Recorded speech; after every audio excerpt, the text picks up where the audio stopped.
오늘은 새해 첫 주인 만큼 올해 우리 청년부의 비전과 목표를 선포하는 시간을 가져보고자 합니다. 여러분, 아무도 기억하지 못하겠지만 작년 우리 청년부의 표어는 오직 복음의 반석 위에 서라였습니다. 혹시 기억하시는 분이 있으십니까? 표어를 상기시키는 어떤 배너나 현수막이 없었기 때문에 오직 저만 알고 있는 표어였습니다. 그래서 올해는 좀 매주 보라고 현수막과 배너를 제작을 했어요. 작년 한 해의 목표는 말 그대로 복음의 재발견이었습니다. 너무 오래 들었기 때문에, 또 너무 많이 들었기 때문에 내가 당연히 알고 있다고 생각하던 복음, 그래서 더 이상 새로울 것이 없다고 생각되었던 복음 말고 다른 것을 더 알고 싶다고 생각하면서 우리의 관심에서 밀려나 있던 복음, 이 복음을 다시 하나하나 찬찬히 살펴보고 다시 발견해 보자는 것이 작년 한 해 동안의 목표였죠. 그래서 우리 청년부는 예수 그리스도의 십자가와 부활, 그리고 하나님 나라에 관한 복음을 매주 평균 50분씩 총 30번에 걸쳐서 아주 자세히 들었습니다. 들으면서 느낀 지체들도 있겠지만 복음이란 주제가 한 10분, 20분으로 설명될 수 있을 만큼 간단한 주제가 아닙니다. 매주 50분씩 30번을 들어도 이 대략적인 윤곽과 기초밖에 다루지 못할 만큼 매우 방대하고 풍성한 주제죠. 복음은요, 새가족반에서 또는 주일학교에서 몇 분씩 배우고 끝낼 내용이 아니라 우리가 평생 배우고 또 배우고 끊임없이 알아가야 할 풍성한 하늘의 진리인 거예요. 하나님을 더 안다는 것은 결국 복음을 더 안다는 뜻입니다. 하나님을 신뢰한다는 것도요, 복음을 더 신뢰한다는 것과 다르지 않은 거죠. 복음은 하나님이 어떤 분이신지, 하나님의 존재, 그리고 하나님이 우리를 위해 무엇을 행하셨는지, 하나님의 사역에 관한 진리라 했습니다. 신앙생활은요, 내가 뭘 해야 하는가 이전에 하나님이 어떤 분이시지, 그리고 하나님이 우리를 위해 뭘 행하셨지를 충분히 알고 그 진리에 설득되어 살아가는 것입니다. 하나님을 아는 지식에 철저히 동의되고 그것을 신뢰하며 살아가는 것이 신앙생활의 본질인 거죠. 그래서 여러분, 복음이 없으면 아무것도 안 되는 거예요. 복음 없이는 하나님을 신뢰하는 삶도, 하나님을 사랑하는 삶도, 하나님께 순종하는 삶도, 예배하는 삶도, 그 어떤 믿음 생활도 제대로 시작될 수가 없는 거죠. 반대로 우리가 복음 위에 굳게 서기만 한다면 비로소 우리 인생 가운데 하나님을 정말 사랑하고 신뢰하는 참된 믿음 생활이 시작될 수 있는 겁니다. 그리고 여러분, 작년 한 해 동안 복음의 기초가 우리 가운데 조금이라도 더 확실해졌다면 이제 우리가 한 단계 더 나아가야 할 다음 스텝이 있는 거죠. 그 다음 스텝이 무엇입니까? 바로 율법입니다. 여러분, 성경을 구분하는 방법이 다양하지만 성경을 크게 두 가지 본질적인 내용으로 구분하면 율법과 복음으로 구분할 수 있습니다. 한번 보여주시겠어요? 한 교수님은요, 이것을 율법, 노모스, 복음, 로고스라고 설명을 하셨어요. 결국 율법과 복음, 노모스와 로고스의 의미를 이해하고 이 둘의 관계를 이해하는 것이 성경이라고 설명을 하셨죠. 신학교에 처음 입학해서 이 말을 들었을 때는요, 이 말이 무슨 뜻인지 전혀 이해를 하지 못했습니다. 지금 여러분도 많은 수가 그렇게 생각하겠죠. 하지만 신학 공부를 하고 또 성경을 연구하고 복음을 계속 찬찬히 알아가면서 그렇구나, 결국에는 로고스와 노모스가 성경이구나를 깨닫게 되었습니다. 율법과 복음, 이 둘의 의미를, 또 이 둘의 관계를 이해하는 것이 성경을 이해하는 기초라는 것을 깨닫게 된 거예요. 소요리 문답은 이것을 이제 하나님을 아는 바른 지식과 하나님이 우리에게 요구하시는 삶, 이렇게 정리하기도 합니다. 결국엔 모두 다 같은 말이죠. 성경을 딱 두 문장으로 요약하면 다음과 같이 요약할 수 있어요. 율법은 복음을 요구한다. 그리고 복음은 다시 율법을 향해 나아간다. 이게 무슨 뜻이냐? 죄인이 스스로 하나님의 법을 지킬 수 없기 때문에 복음을 주신 겁니다. 하나님의 아들이 율법을 어긴 우리 죄값을 대신 치르고 또 하나님의 아들이 우리 대신 율법을 지켜 순종하는 복음이 우리에게 필요한 거죠. 이것이 율법이 복음을 요구했다는 의미예요. 그리고 여러분, 여기서 끝나는 게 아닙니다. 하나님의 아들이 우리를 위해 친히 죽으시고 부활하셔서 우리의 구주가 되신 것은 바로 우리로 율법을 지키는 거룩한 백성이 되게 하시려는 거죠. 이것이 바로 복음이 다시 율법을 향해 나아간다는 의미입니다. 구원받고 끝이 아니에요. 죄를 용서받고 끝이 아닙니다. 의롭다 선언받고 죽어서 천국 가는 것이 우리 믿음과 복음의 궁극적인 목적이 아닙니다. 복음, 하나님이 아들을 통해 우리를 구원하심은 결국 우리로 하여금 하나님의 율법을 지켜 행하는 거룩한 백성이 되게 하시려는 거예요. 하지만 많은 경우 우리 조국 교회는 율법을 지키는 거룩한 삶까지 충분히 나아가지를 못했습니다. 대개는 그저 구원받았다는 사실로 만족해 버린 거죠. 그래서 하나님이 정말 우리에게 원하시는 삶이 무엇인지 충분히 그 삶을 알고 이해하고 실천하고 구현해내지를 못한 거죠. 결과적으로 교회는 세상에 대한 영향력을 거의 다 잃어버리게 되었습니다. 그래서 여러분, 다시 회복해 보려는 거예요. 이제 저는 여러분을 이끌고 복음이 지향하는 그 다음 스텝으로 함께 나아가 보려 하는 거죠. 구원받았다로 끝이 아니라 구원받았기 때문에가 이제 우리 삶 가운데 나타나야 하는 겁니다. 자, 그 목표가 바로 올해 2023년 표어인데요. 우리 표어를 한 번만, 우리 첫 주니까 함께 한 목소리로 크게 읽어보겠습니다. 시작. 하늘의 법으로 이 땅을 살라. 아멘. 우리 크게 읽어주셔서 감사해요. 저와 여러분이 이 땅에서 하늘의 법을 지켜 행하는 거룩한 백성 되는 것, 이것이 하나님께서 우리에게 복음을 주신 목적이고 꿈이라 할 수 있는 거죠. 그래서 우리는 올 한 해 동안 이제 복음을 넘어서 율법을 파보려고 합니다. 단순히 예수님 믿으면 착하게 살아야 된다, 이 정도가 아니라 진짜 하나님의 법이 지시하는 삶의 방식, 하늘의 라이프 스타일이 무엇인지를 함께 알아가 보려 하는 거죠. 오늘은 그 비전을 선포하는 날이에요. 이 비전은 제가 만들어낸 비전이 아니라 하나님께서 성경에 기록해 주신 하나님의 비전이죠. 하나님은 복음으로 구원받은 백성에게 어떤 삶을 기대하십니까? 함께 오늘 본문을 통해 살펴보도록 하겠습니다. 자, 오늘 본문은 신명기에 속한 본문입니다. 신명기의 저자는 성경의 처음 5책을 기록한 모세죠. 모세가 5절에서 다음과 같이 말합니다. 우리 5절 한번 같이 읽어볼까요? 시작. 내가 나의 하나님 여호와께서 명령하신 대로 규례와 법도를 너희에게 가르쳤나니 이는 너희가 들어가서 기업으로 차지할 땅에서 그대로 행하게 하려 함인즉 아멘. 자, 모세는 자신이 나의 하나님 여호와께서 명령하신 대로 규례와 법도를 너희에게 가르쳤다고 말합니다. 그 이유가 뭡니까? 이는 너희가 들어가서 기업으로 차지할 땅에서 어떻게 해요? 그대로 행하게 하려 함이죠.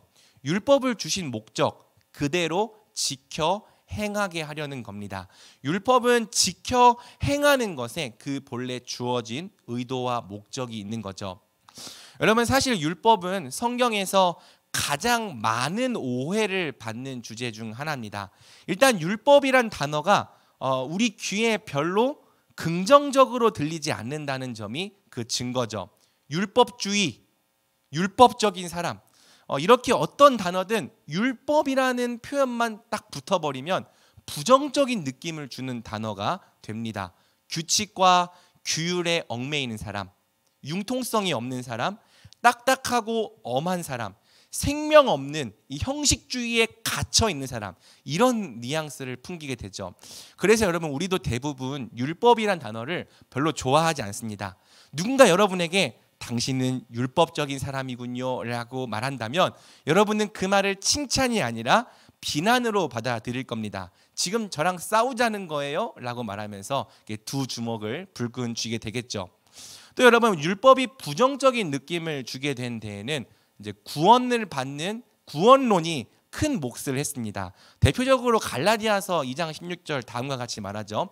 사람이 의롭게 되는 것은 율법의 행위로 말미암음이 아니요 오직 예수 그리스도를 믿음으로 말미암는 줄 알므로 우리도 그리스도 예수를 믿나니 이는 우리가 율법의 행위로서가 아니고 그리스도를 믿음으로써 의롭다함을 얻으려 함이라.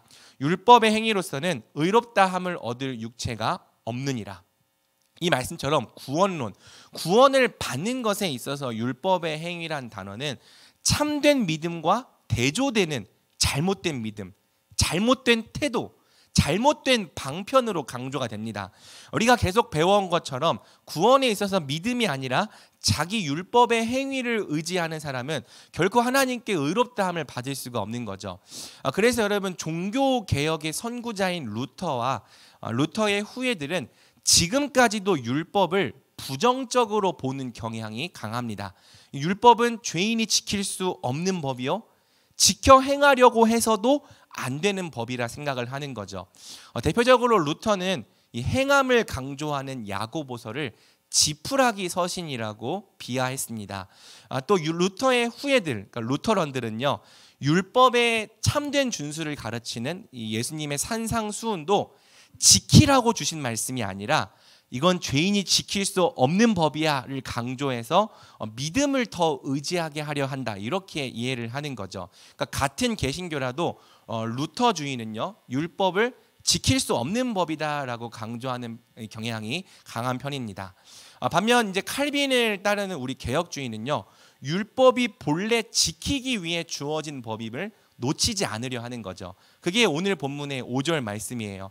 내가 나의 하나님 여호와께서 명령하신 대로 규례와 법도를 너희에게 가르쳤나니 이는 너희가 들어가서 기업으로 차지할 땅에서 그대로 행하게 하려 함인즉.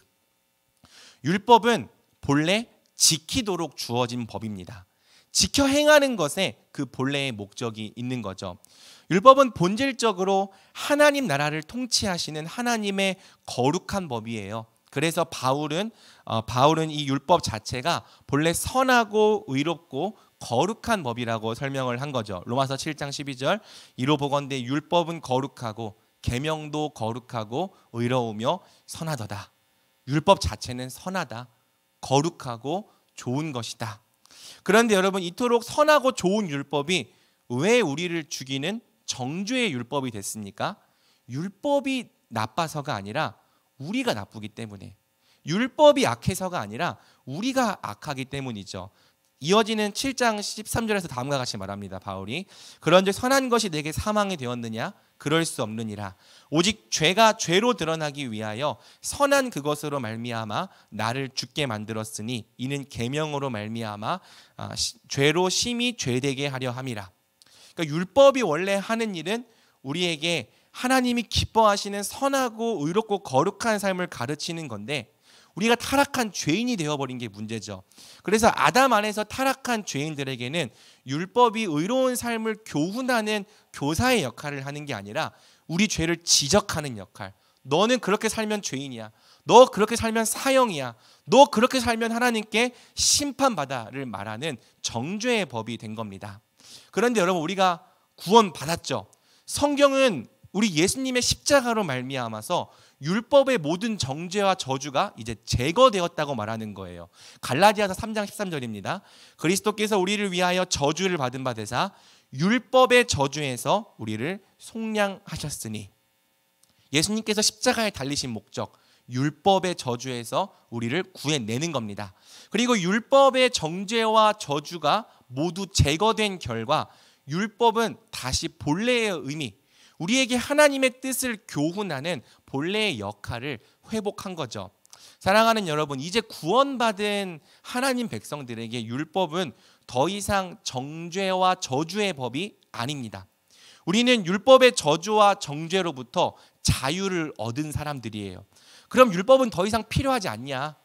버리고 폐기해야 되냐? 그렇지 않다는 거죠. 본래의 의미를 회복하는 겁니다. 우리에게 하나님이 기뻐하시는 삶의 원리, 방향, 기준을 제시하는 교사로서 작용하는 거죠. 율법의 정죄와 저주는 모두 사라졌지만 하나님과 이웃을 사랑하는 삶의 방식, 원리, 기준 자체는 여전히 유효한 거예요. 여전히 살아있는 겁니다. 그래서 구원받은 우리는 더 이상 율법에 의해 정죄받지 않으면서도 복음 안에 있는 용서와 은혜로 말미암아 이제 율법이 지시하는 의로운 삶을 향해 자라갈 수 있는 거죠.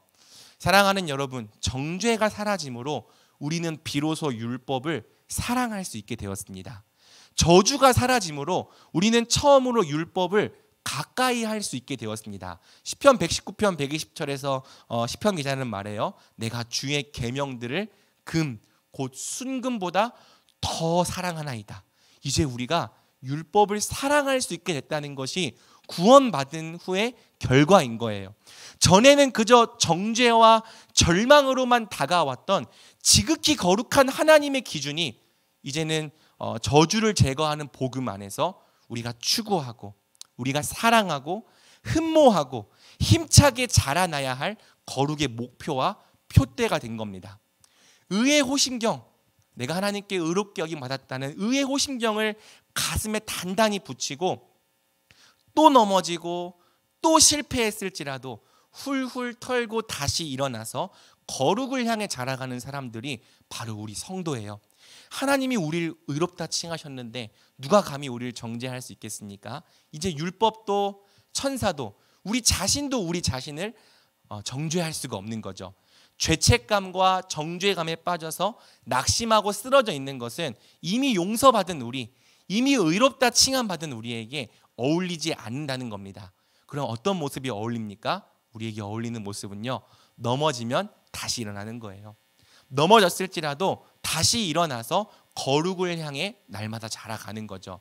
의인은 한 번도 안 넘어지는 사람이 아니라고 했습니다.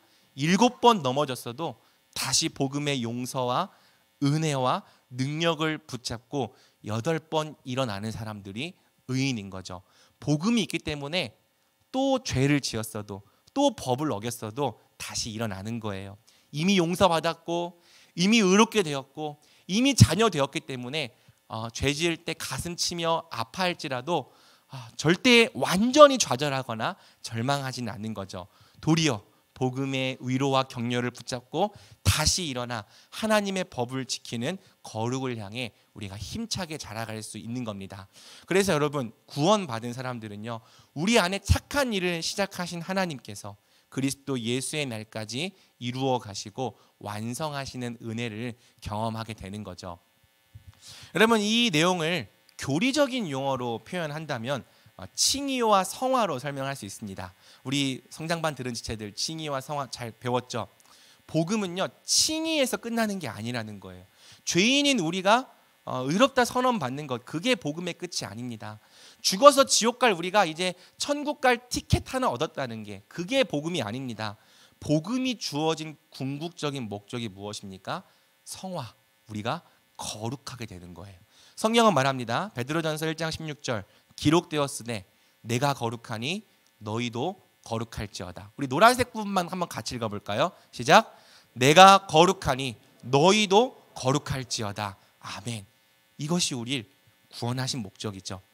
죄인이었던 우리를 이제 거룩하고 흠없는 백성 되게 하시는 것이 우리를 구원하신 하나님의 진짜 목적입니다. 그래서 복음의 은혜는 칭의로 끝나면 안 되는 거예요. 죄 용서받았다고 끝나면 안 되는 거예요. 죽어서 천국 간다, 그걸로 끝나면 안 되는 거예요. 칭의를 넘어서 성화, 거룩해 되는 구원까지 나아가는 거죠. 그럼 여러분, 거룩해 되는 게 뭔데요? 성화가 뭡니까? 성화를 이렇게 정의할 수 있는 거죠. 바로 하늘의 법을 지켜 행하는 삶, 율법을 지켜 행하는 삶을 우리가 성화라고 할 수 있는 겁니다. 법 없이 마음대로 살던 우리가 이제는 하나님의 법을 지켜 행하는 거룩한 백성으로 자라가는 것, 그게 성화의 내용이고 본질인 거죠.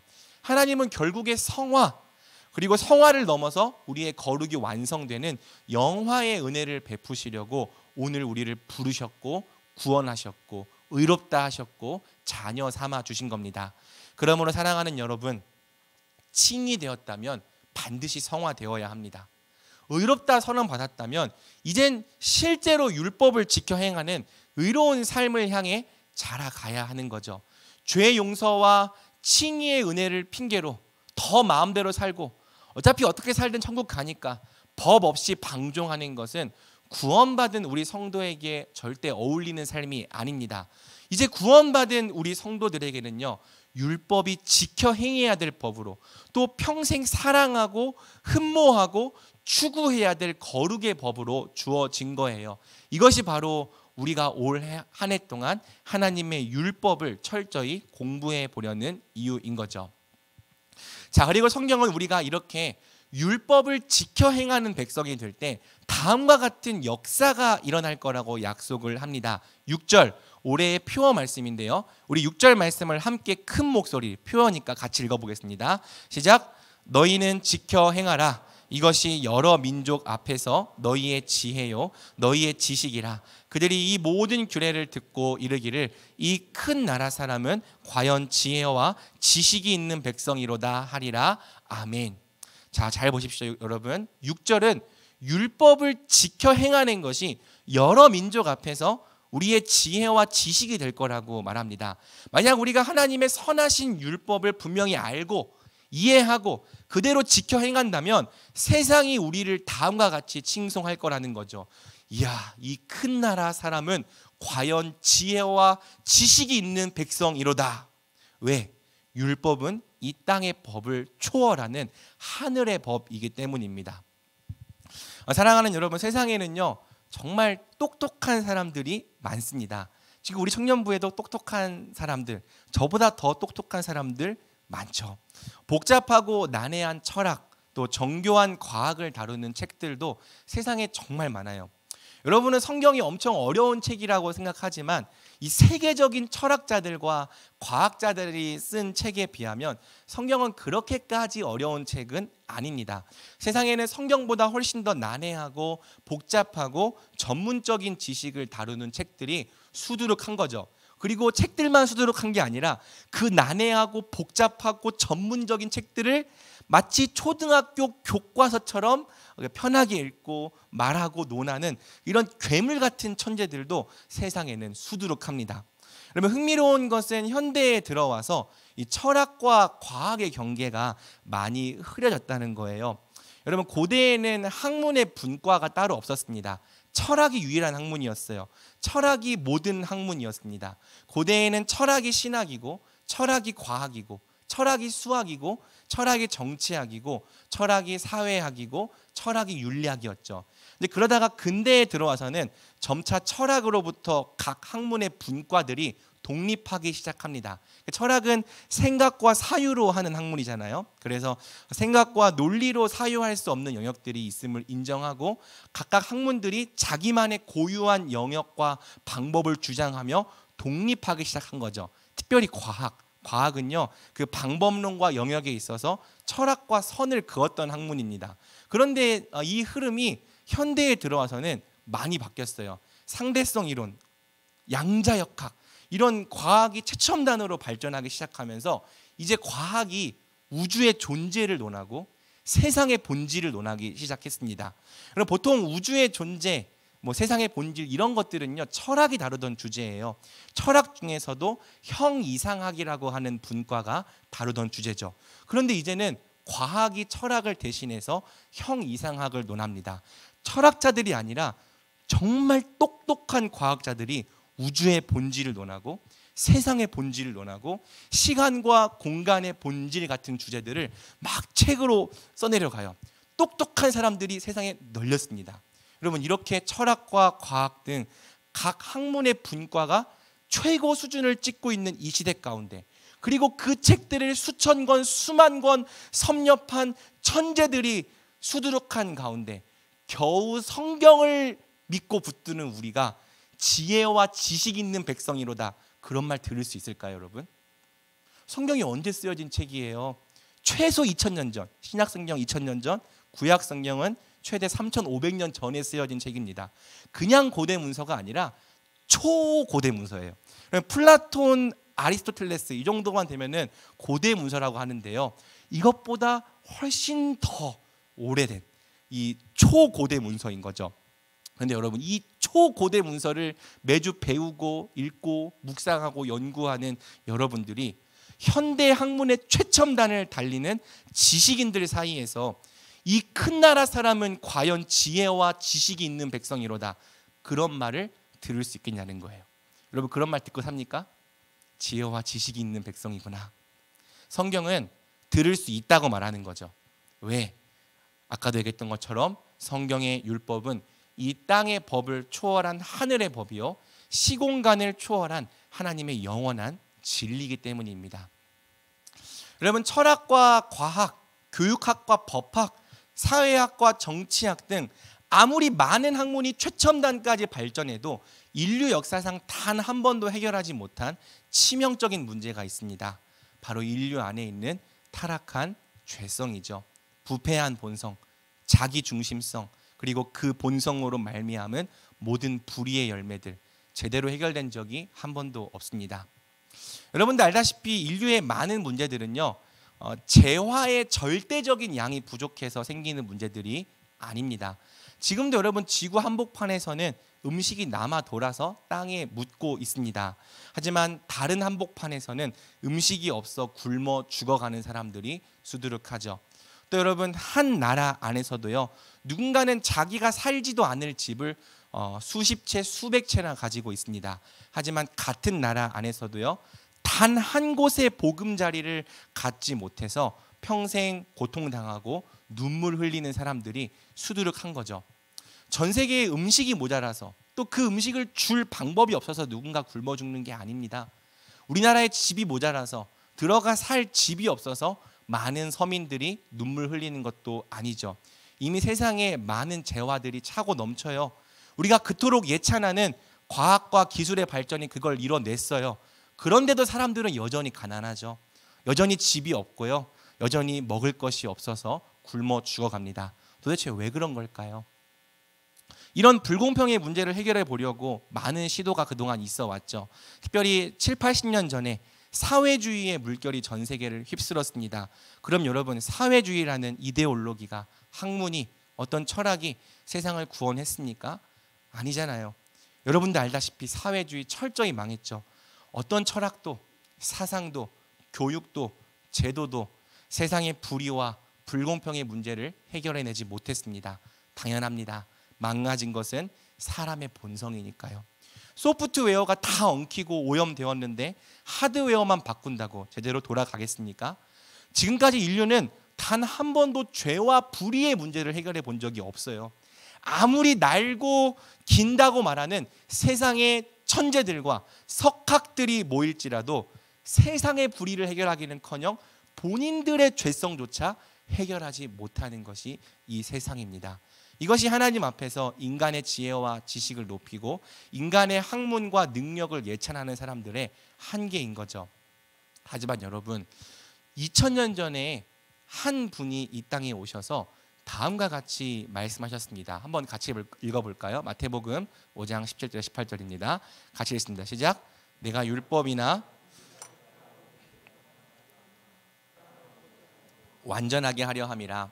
진실로 너희에게 이르노니 천지가 없어지기 전에는 율법의 1.1획도 결코 없어지지 아니하고 다 이루리라. 그분은 자기가 율법을 폐하러 온 것이 아니라 완전하게 하러 오셨다고 말했습니다. 율법의 1.1획 중 하나도 폐하지 않고 다 이루는 것이 그분의 목적이라 말씀하셨죠. 그런데 여러분, 그분의 계획은요, 그분이 십자가에 달려 처형됨으로 끝나는 것처럼 보였습니다. 모든 율법을 다 이루겠다, 계획은 원대하지만 그분은 너무나도 처량하고 수치스러운 모습으로 십자가에 달려 돌아가셨죠. 그렇게 그분의 모든 계획과 목적이 실패로 돌아가는 것처럼 보였습니다. 그런데 그분이 죽으신 지 얼마 지나지 않아서 십자가에 달려 죽으신 그분이 부활하셨다 주장하는 사람들이 나타나기 시작했습니다. 정신 나간 말로 치부하기엔 그들의 태도가 너무 의연하고 당당했어요. 교묘한 거짓말로 치부하기엔 부활을 증언함에 있어 자기의 목숨조차 아끼지 않는 그들의 결연한 의지가 너무나도 당황스러웠죠. 그런데 여러분, 이것보다 더 놀라운 게 뭐냐면 그들이 살아가는 삶의 방식이었습니다. 그들의 삶은 지금까지 이 땅에 존재한 적이 없었던 삶이었던 거죠. 그들은요, 큰 자가 작은 자를 섬겼습니다. 높은 자가 낮은 자의 종이 되었습니다.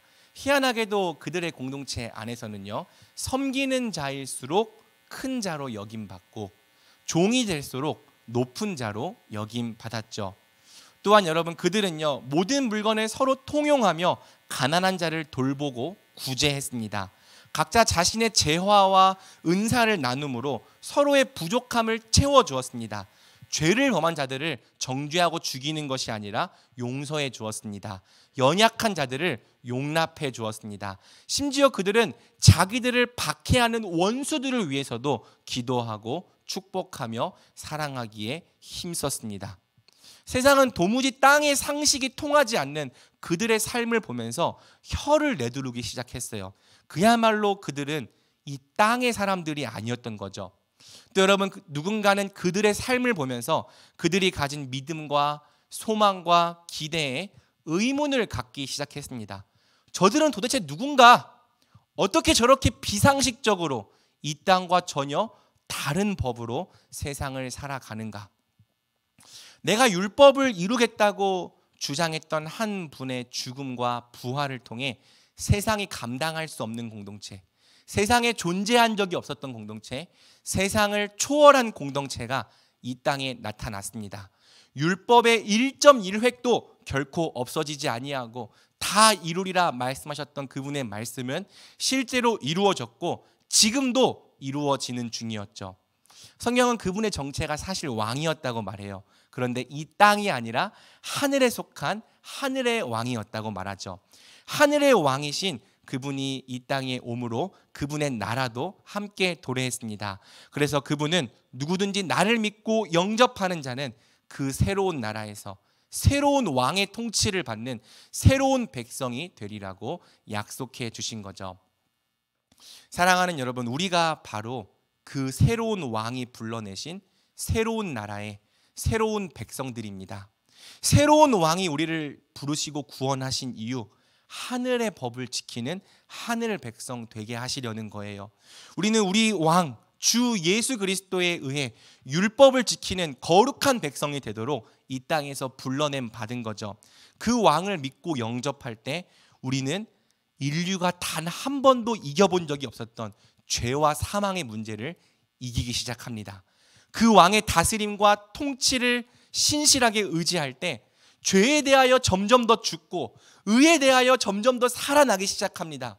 그 왕과 더 깊이 연합되고 많은 교제를 나눌수록 그 왕의 인격과 성품, 삶의 방식을 닮아가기 시작합니다.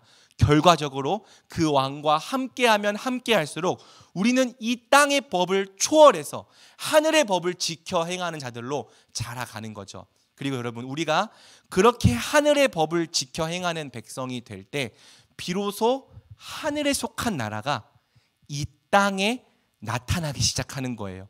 은혜가 왕노릇하는 나라가, 의와 평강과 희락이 가득한 나라가, 하늘의 정의와 공의가 실현되는 나라가 뜻이 하늘에서 이루어진 것 같이 그 왕의 통치를 따르는 우리 가운데 이루어지기 시작하는 거죠.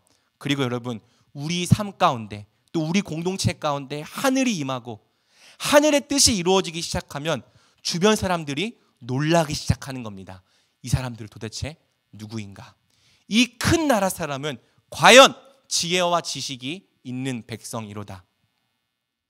여러분, 이처럼 우리가 세상에서 지혜와 지식이 있다는 말을 듣게 되는 이유는 어떤 어렵고 난해하고 복잡한 신학과 학문을 가졌기 때문이 아닙니다. 세상은 우리가 얼마나 정교한 교리를 갖고 있는지 관심 없어요. 여러분들이 성경 많이 읽든 안 읽든 그거에 아무 관심 없습니다. 세상은 그걸 보지 않아요. 그러면 세상이 뭘 보고 우리를 지혜와 지식 있는 백성이라고 말합니까? 너희는 지켜 행하라. 이것이 여러 민족 앞에서 너희의 지혜요 너희의 지식이라. 바로 율법입니다. 율법을 지켜 행하는 사랑의 삶입니다. 하나님께서 우리에게 지켜 행하도록 주신 하늘의 법이 우리를 지혜 있고 지식 있는 백성 되게 하는 거예요. 세상이 알 수도 없고 볼 수도 없고 흉내낼 수도 없고 놀랍고 흠모할 만한 하늘의 지혜와 하늘의 지식이 바로 하나님께서 우리에게 주신 율법 안에 들어있는 거죠, 여러분. 그러므로 사랑하는 여러분, 우리가 이 비밀을 안다면 어떻게 살아야겠습니까? 당연히 하나님께서 우리에게 주신 율법을 배우고 이해하고 실천하는 데 매달려야 되지 않겠습니까? 이 하늘의 법을 지켜 행하는 것으로 하나님이 본래 의도하신 하늘의 삶을 살아내는 백성 돼야 되지 않겠습니까? 작년 한 해 동안 우리가 복음에 매달렸다면 이제 올해는 그 복음의 은혜를 힘입어서 율법에 매달려 봐야 하는 거죠. 우리는 긍정적인 의미에서 율법적인 사람들이 되어야 하는 거예요. 우리 옆에 사람에게 이렇게 얘기해 볼까요? 율법적인 사람이 되자. 율법. 나쁜 의미가 아니라 좋은 의미입니다. 우리는 율법적인 사람들이 돼야 해요. 율법을 알고, 율법을 이해하고, 율법의 가치를 따라 생각할 줄 알고, 율법의 정신을 실천해내는 율법적인 백성들이 돼야 합니다. 율법을 구현해내는 백성, 하나님이 본래 의도하신 하나님의 삶을 나타낼 줄 아는 백성이 되어야 하는 거죠. 그런데 여러분, 오늘날 우리 교회들은요, 이상하리만큼 하나님의 법에 관심이 없어요. 이 율법이 우리의 지혜고 이 율법이 우리의 지식인데 이 지혜와 지식을 잘 배우려 하지 않습니다. 이 법을 지켜 행할 때 우리가 큰 나라 백성이 되는데 어째선지 이 법을 알려 하지도 힘써 지키려 하지도 않습니다. 대신에 교회가 세상의 학문들을 역수입합니다. 복음 대신 철학이 가르쳐져요. 하늘의 법 대신 세상의 처세술, 방법론, 심리학, 여러 세속 학문들이 가르쳐집니다. 물론 어느 정도는 필요합니다. 일반 은총 안에서 유익한 면도 있어요. 하지만 여러분, 제가 분명히 말합니다. 그것들이 복음과 율법을 대체하면 교회는 망합니다. 여러분, 제가 묻겠습니다. 복음을 등한시하고 세상 철학, 세상의 좋은 말, 일리 있는 말에 매달린 교회가 이 백성은 하늘에 속한 자들이란 말을 듣게 되었습니까? 율법 대신 세상 철학, 처세술, 방법론과 학문들을 수입한 교회가 세상으로부터 이 큰 나라 사람들은 과연 지혜와 지식이 있는 백성이로다라는 칭송을 듣게 되었습니까? 우리가 율법과 복음을 버리고 세상을 따라갈 때 세상을 더욱 닮게 되지 않았습니까? 그래서 세상이 도리어 교회를 걱정하고 비난하고 너희도 우리와 별반 다르지 않구나 라는 말을 하게 만들지 않았습니까?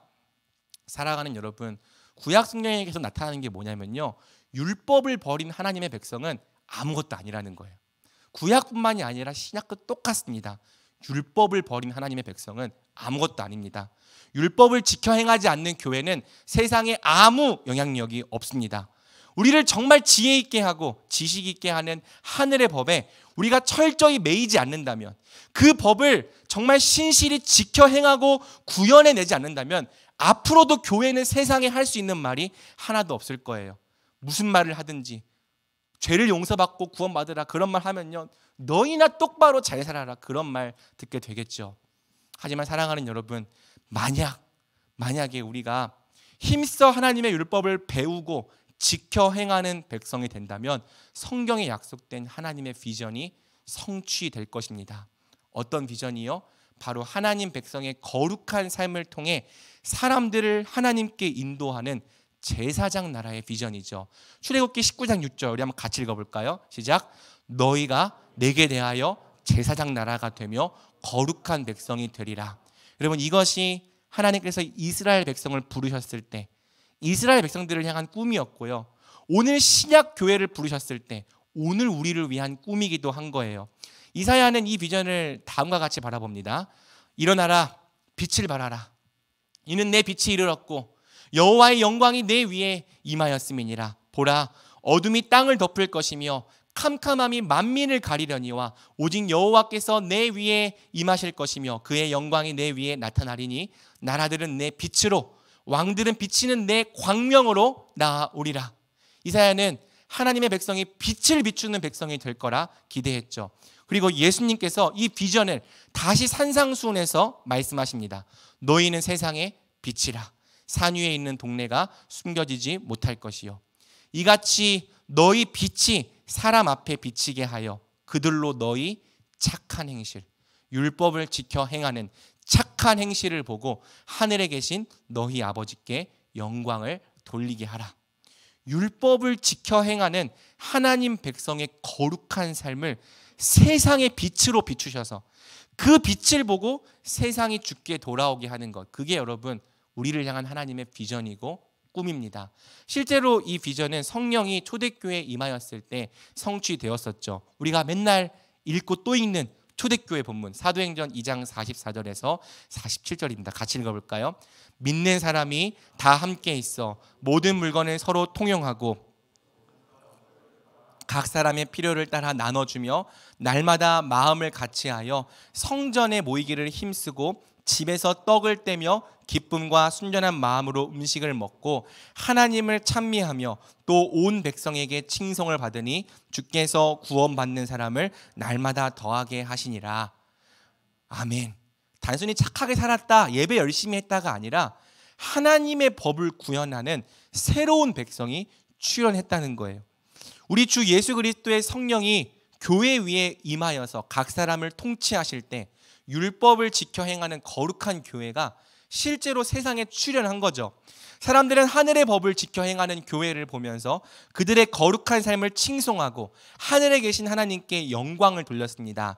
그리고 교회의 증언과 거룩한 삶을 통해서 주께 돌아와 구원받는 사람들이 날마다 더해진 거죠. 거룩한 삶을 통해 제사장 나라가 되는 하나님의 비전이 초대교회 안에서 성취된 것입니다. 그리고 성경은 오늘 우리를 향해서도 다음과 같이 말하는 거죠.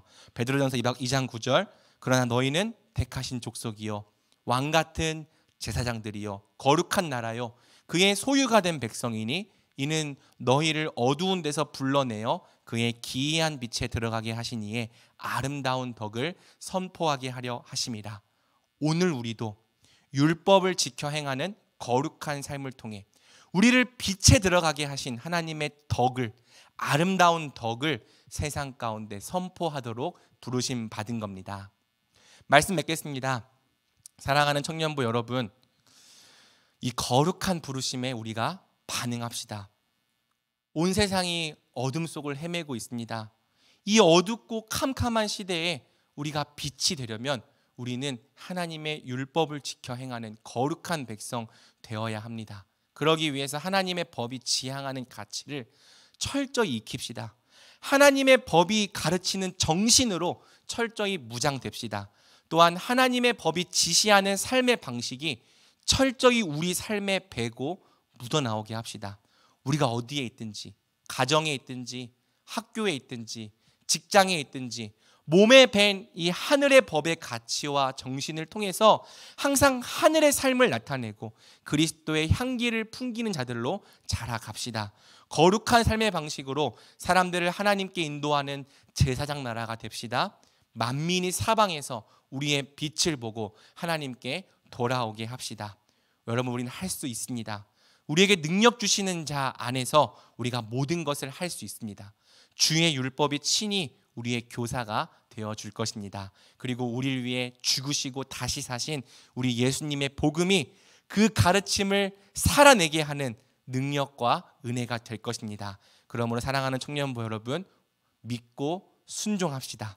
우리 청년부가 하늘의 법으로 이 땅을 살아내는 거룩한 제사장 나라로 일어나길 우리 주님의 이름으로 간절히 축복합니다. 아멘.